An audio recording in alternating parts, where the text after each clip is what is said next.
Hey guys, it's QuickyBaby, and I'm playing in the FV4202, but if you're only here to see the FV4202, you're going to be bitterly disappointed because this is a very unremarkable game. However, what you're going to see is one of the best instances of strong teamwork, completely grassroots, completely unasked for, just an amazing act of companionship or just good teamwork, I think, is what you're gonna see. So I'm playing in the FV4202, which is not the fastest of medium tanks. You can see here it's taking us a while to get into position, and they've already got some aggressive mediums and a light tank into an early position. So I'm thinking, okay, just do what I can do, get as many shots off at the enemy as I can without taking hits, and I was quite chuffed when I saw that bat chat just got eradicated. Fortunately, we bounce our shell on the IS-8. Wondering what this AMX is doing.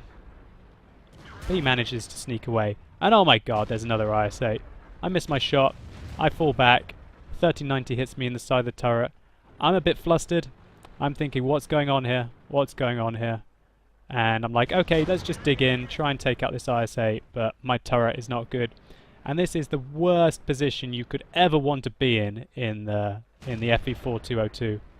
Trying to duke it out with very aggressive medium, with heavy tanks. Well, with heavy medium tanks, because the IS-8 is more of a kind of like an offensive heavy. I should have really looked at the team composition at the start of the game and seen that they had 4 IS-8s. If I'd seen that they had 4 IS-8s at the beginning, I might not have gone into this position, because the IS-8 is almost the perfect tank for trying to do this. And the FV4202 just simply does not have enough speed.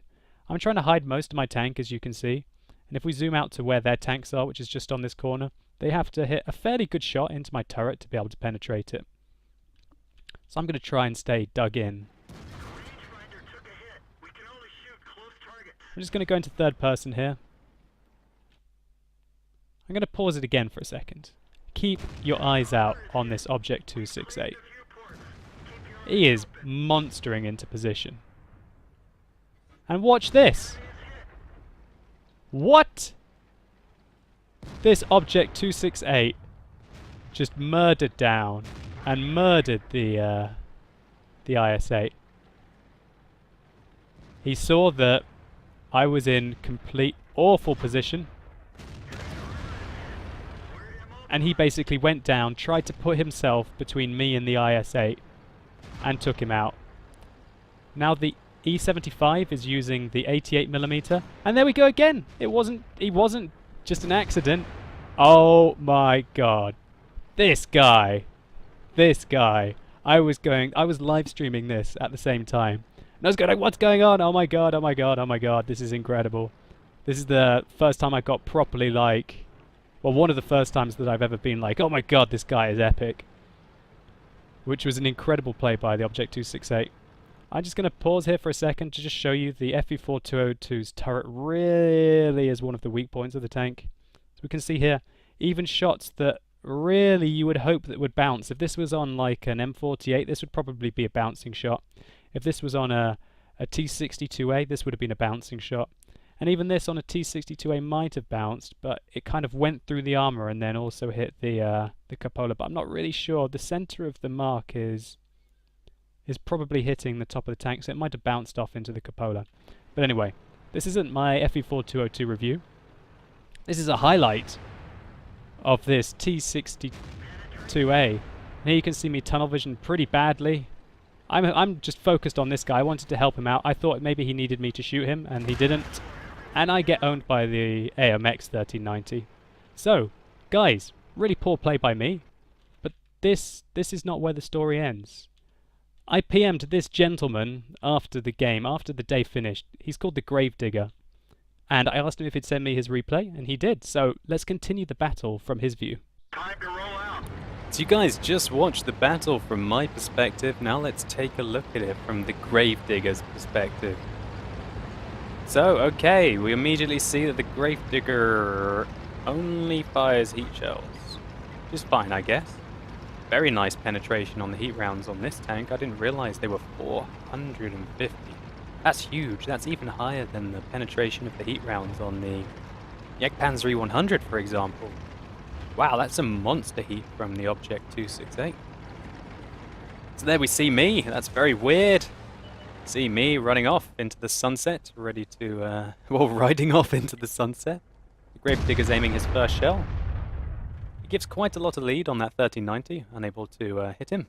It's a shame, he's probably wishing that he was loaded right now to catch this Batjack, cursing his luck. It's a meaty shot there into the Batjack, taking the track off.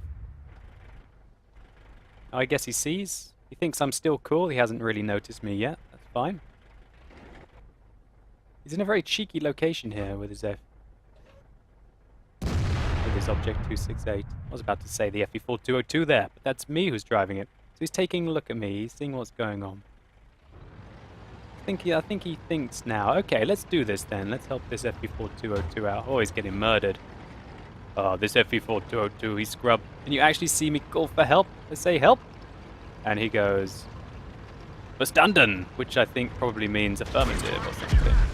Okay. So he repairs his track there, large repair pack from the IS-8. Doesn't want to get caught out in the open. And wow, here we go. On now. Okay, so he has a shot.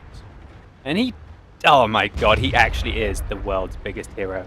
He could have killed the IS-8. He went and sat in front of me. I don't believe it. This guy is actually a hero. Oh my god, that's me. That's me right there, guys. Obviously, I'm just going to repeat it a few times, but yeah. Okay. So, wow, he's already done 2,400 damage with his 3 penetrating shots. He must be thinking, okay, this guy's noob. I'll just sit in front of him then so they can't shoot him. And he basically probably saves me from that shot. What a hero. And Shazam! He didn't even need to make the ammo rack there. But he hits him hard anyway. Absolutely brutalizes him. And I'm thinking, okay, this guy's such a legend, I have to help him out. And you've already watched my replay, you know that I failed. So he's going forwards and backwards here to try and get the guy to bounce the shell. He does. So now that he's seen the guy has bounced, he's going to advance. I see that he's doing that, so this is where I make my mistake and go and attack.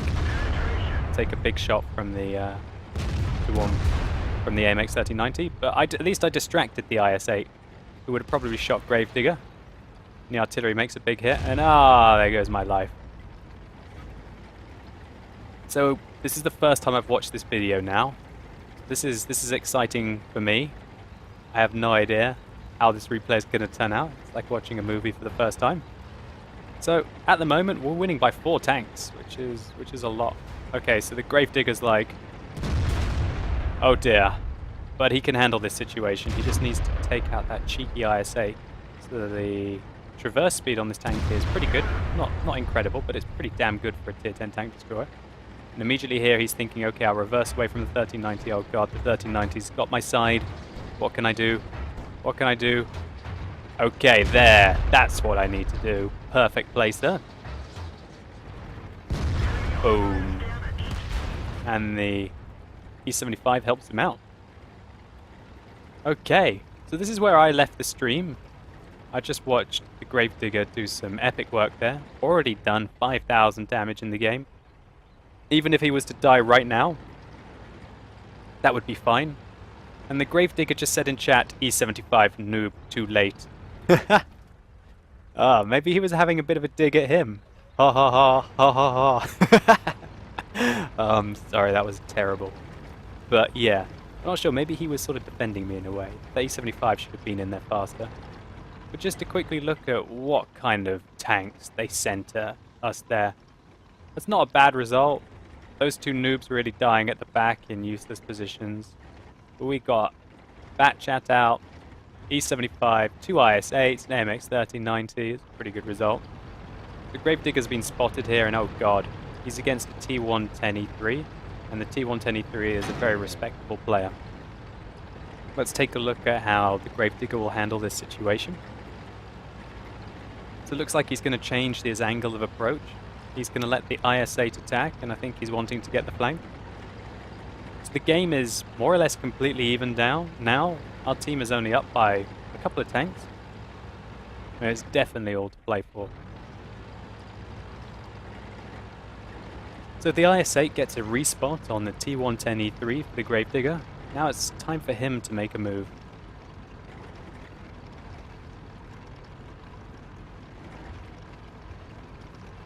He's flanking. He takes a quick look to see if the E75 will be able to get him.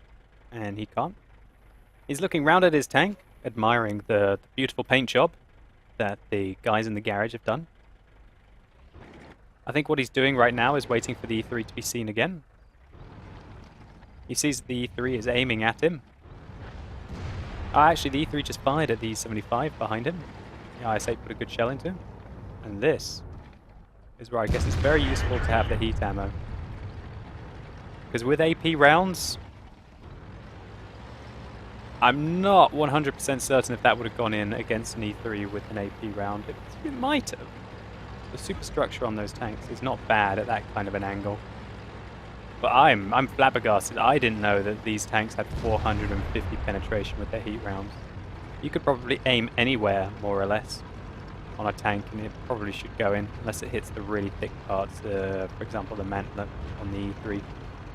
But anyway, not taking anything away from the absolute monster performance the Gravedigger is showing us here. He's already done 6,000 damage, and he's definitely not done yet. He's seen that the other tank, sorry, not the tank, the other flank has crumbled, and he's on his way. E75 is left to deal with that E3. In a way, I think he's sort of sacrificing that E75, but I think he's really worried about the fact that they could go back into base. He's told the artillery to focus on the E3 to try and help out the E75, so he hasn't exactly left him to die completely. He's still trying to influence his team to try and help out people that even he's left behind. But he sees now that the E3 has vanquished the E75. The E3 is an absolute beast of a tank frontally. And this is the first time I've ever seen an Object 268, and god damn, look at the log on the back of this tank. It's just put up there. It's like, I've got more log than you, so that's pretty ridiculous. Okay, but Gravedigger's got his shots. He's waiting for the 268 to come around the corner at the IS-7, but the 268 isn't buying it. So the Gravedigger thinks, okay, the 268 won't come around the corner. It's a shame he didn't stay there, otherwise he would have had a shot. But he doesn't want to stay out in the open. He's off hunting. He's got half his hit points left, but he doesn't want to lose them because realistically, every single tank on the enemy team can 2-hit him, so he can only really take one more shot. Now he's getting into a flanking position, and oh god, the 268 spotted him. He fires clutch. He clutches that 268. That was reaction times there. The enemy 268 fired second, and he died. I guess... Let's see. Look at the rate of fire on this tank. He was gonna... I was wondering if he was gonna fire one straight at the mantlet there. Wow. Right into the weak point. The angled headlights there. His armor was angled very up though. Meh, I guess with these heat rounds, it doesn't really matter too much. Okay. Oh god, he's found an E75. Blast through his lower plate and the E75 bounces off the 268. Now the Gravedigger is up to 7,800 damage. He's wiggling here to try and avoid the E75 from shooting his weak points. He's not done yet. Let's go E75. E75 manages to hit him on the move. We can see the heat rounds there, able to go through the upper plate of the E75. That's pretty brutal. And the artillery could have saved him there. Great shot from the artillery to take out the E75, who was very likely to penetrate him and take him out. So now, it's one-on-one. Their best player is the one left alive at the end of the game with 3 kills. The Gravedigger's on 5. Now it's very tense. He's playing for his top gun now. Against the best member of the enemy team in a tank that is very dangerous frontally. Let's see how he handles the situation. Alright, so he knows the E3 was last spotted at A6, but that was a very long time ago. The last tank that he killed was that E75. So realistically, he could be anywhere now. Okay, he's not anywhere now, he's right there. So, the Gravedigger plays really well here. He doesn't chase the kill. He realizes, hey, you know what? We've got the artillery advantage. No way am I going to chase you, E3. You have to chase me. We've got the artillery advantage. Now, I'm very interested to see if he shoots at the MG turret on the E3, because I know for a fact that it's very, very, very, very, very, very hard to penetrate that MG turret with regular ammo. But he doesn't need to, because the artillery makes the kill. Really good teamwork there at the end of the game. The artillery nailing him. And the Gravedigger there gave up a top gun to secure the game, which is a very mature thing to do. If he had got some bad RNG for whatever reason, and the E3 had managed to bag him, then he might have been able to kill the artillery as well. He really overlooked the medal there to win the game, which I think is a really good thing. A lesser player might have been like, I'm going in, I'm getting that top gun. He remained calm and composed throughout the game and played a pretty big monster game, really. He carried this game so hard. And that's why I contacted him, because I thought on the stream when I left, I thought, oh well, probably, okay. I was saying actually live on the stream, oh my god, this guy's epic. When he came and sat out in front of me, I was thinking like, that's just some amazing teamwork. I haven't seen someone do that in a random game, like, ever. And this guy did it. And then later on, I went back to look to see if we won the game or not. And I saw that this gentleman had done nearly 9,000 damage, and I thought, okay, I'm going to contact him. I have to get this replay, and a big thank you to you, the Gravedigger, for sending me this replay. I really appreciate it. So let's take a look at some post-game stats. So what a monstrous game here. We can see here when we look at the detailed reports, this has got no event experience or no event credits. He got 100,000 credits. 100,000 credits in a tier 10 tank. That's massive. And he got over 2,100 experience. That is huge as well. To be able to achieve that, we can see that he had to do 9,700 damage. That is huge. He fired 14, hit with 13. Of the 13 that hit, they all penetrated. We can see that although he got this fantastic result, he actually lost money that game. He lost 10,000 credits, which I guess is a bit of a downer. I didn't realize that he would be firing heat completely until I watched this replay. But you know, heat's a legitimate tactic. He probably funds that by playing his tier 8 premium tanks. There's no downer about that at all. And sometimes that's just what you've got to do, I guess, to win the game and get these absolutely insane results. Nearly 10,000 damage. You can see there, I felt quite happy with my game. Look at that. I get 900 base experience without premium. That's not too bad in a tier 10 tank. I'll take that most of the time. I did a hell of a lot of spotting. I did 2,000 damage before I died, but the Gravedigger just went, oh, okay. Not only did he have to try and be a hero to save me, he also took 4,500 potential damage, nearly did 1,000 spotting damage, and nearly 10k regular damage.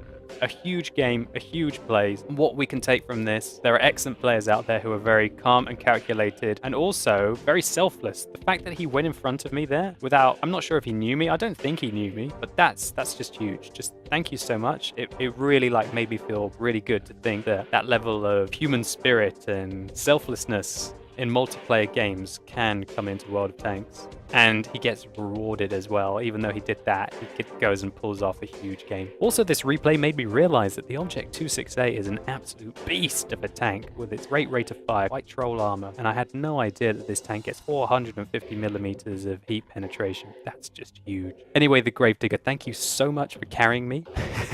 I really appreciate it. And thank you so much for letting me show this replay off on YouTube. You played an epic game, and thank you for showcasing to all of us how the Object 268 is. And I'm very much looking forward to getting one. Anyway, guys, thank you so much for watching this replay. I really hope you enjoyed it. If you did, then think about rating it down below. I'd really appreciate it. And as always, so you've been epic. Thanks for watching. Hopefully I'll see you soon.